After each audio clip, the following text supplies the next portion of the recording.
अभी पूरी दुनिया में एआई बहुत ही ट्रेंड में है। सारी बड़ी कंपनीज अपने एआई टूल्स और एआई मॉडल्स लॉन्च करने में लगी हुई है। पिछले कुछ दिनों में हमने बहुत कुछ देखा।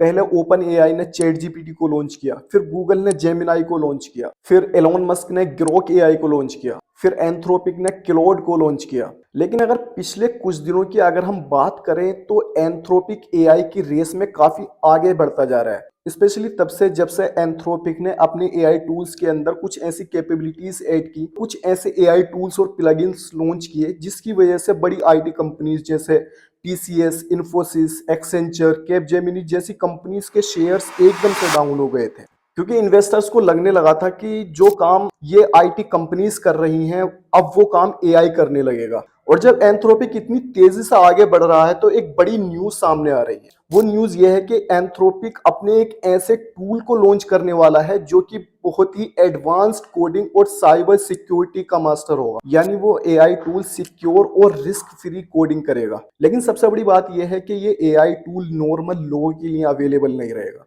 ये एआई टूल स्पेसिफिकली बड़ी टेक कंपनीज जैसे एप्पल, amazon, गूगल, माइक्रोसॉफ्ट जैसी बड़ी कंपनीज के लिए बनने वाला है, क्योंकि इस टूल की प्रोसेसिंग पावर और कैपेबिलिटीज इतनी एडवांस होंगी कि छोटी कंपनीज के इंफ्रास्ट्रक्चर्स में ये रन ही नहीं करने वाला। अब सोचो, जब एक एआई टूल ही रिस्क फ्री और सिक्योर कोडिंग करेगा तो हजारों लाखों सॉफ्टवेयर इंजीनियर्स और सॉफ्टवेयर डेवलपर्स का क्या होगा। ये सवाल सिर्फ मैं नहीं पूछ रहा बल्कि पूरी टेक इंडस्ट्री पूछ रही है। और इस टूल की चर्चा इतनी ज्यादा हो रही है कि इस टूल को मार्केटिंग की तो जरूरत नहीं पड़ने वाली। खैर, ये टूल अभी लॉन्च नहीं हुआ है, सो लेट्स सी जब ये एआई टूल लॉन्च होता है तो क्या क्या करता है, क्या क्या इसकी कैपेबिलिटीज रहती हैं। अगर आपको इस एआई टूल का नाम पता है तो कमेंट करके जरूर बताएं। And make sure to follow us for more such informative content.